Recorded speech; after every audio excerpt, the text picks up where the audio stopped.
Yo guys, before we start the video, I want to ask you something and answer me truthfully. Don't be out here lying.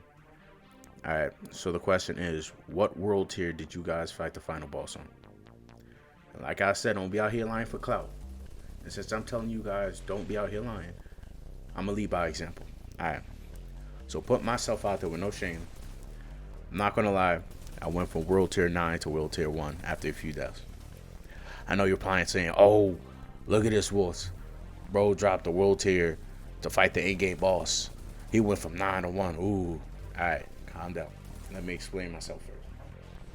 After a few deaths, I noticed that the fight was BS in my eyes. And that the boss was a complete bullet sponge that had around 3 unique moves in his first phase and 2 moves in the second phase plus adds. I wasn't going to sit through that, bro. I was one step away from in-game. And I wasn't going to try to waste my time on this dude. Come on. I know you feel me. Come on.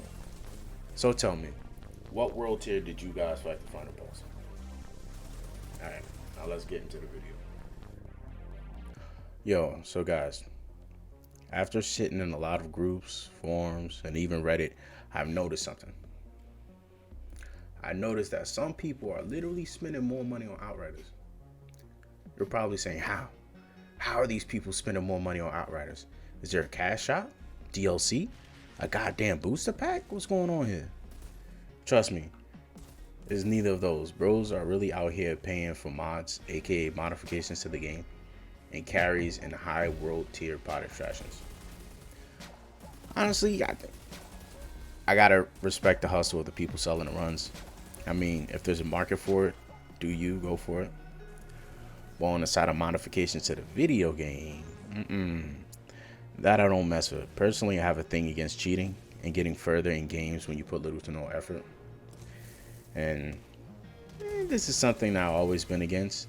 Even exploiting bugs that was accidentally left by game devs that could propel you through the game easily. And when I think of things like this, I think back to my old Minecraft days, where I would join a server with my friends and they would try to give me some items to get started with the game. And I turned it down because I enjoy the feeling of, oh, I got to this point with my own efforts.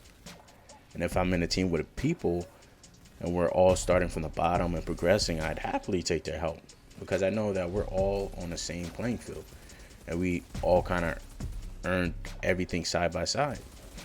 My only exception to mods is Skyrim, because mods, bro, you know mods in Skyrim. They add to the experience.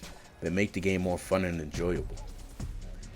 But that's completely different from when you use mods and carries in Outriders. Mods, you are modifying the game to your advantage, and carries, you're just literally using someone else's experience to get further. And both to me feel completely unrewarding. But I understand where the need for this is coming from.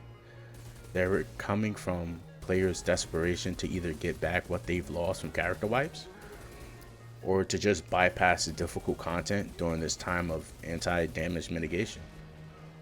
On top of that, we also have to deal with players kicking other players for either carrying too hard and getting jealous, or just doing it because they can.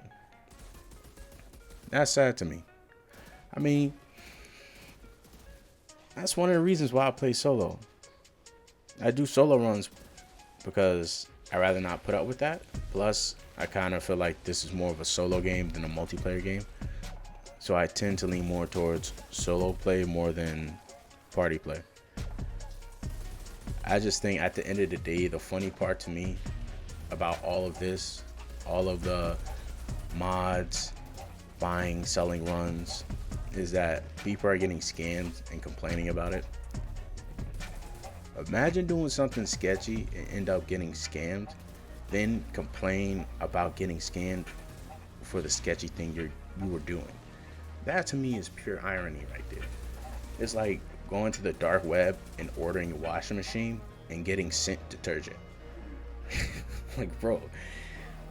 But at the end of the day, all of this is just my opinion.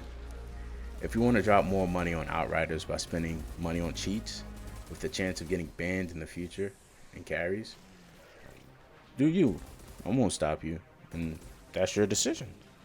But don't go crying when things don't go your way. All right, guys. I'll catch you in the next video.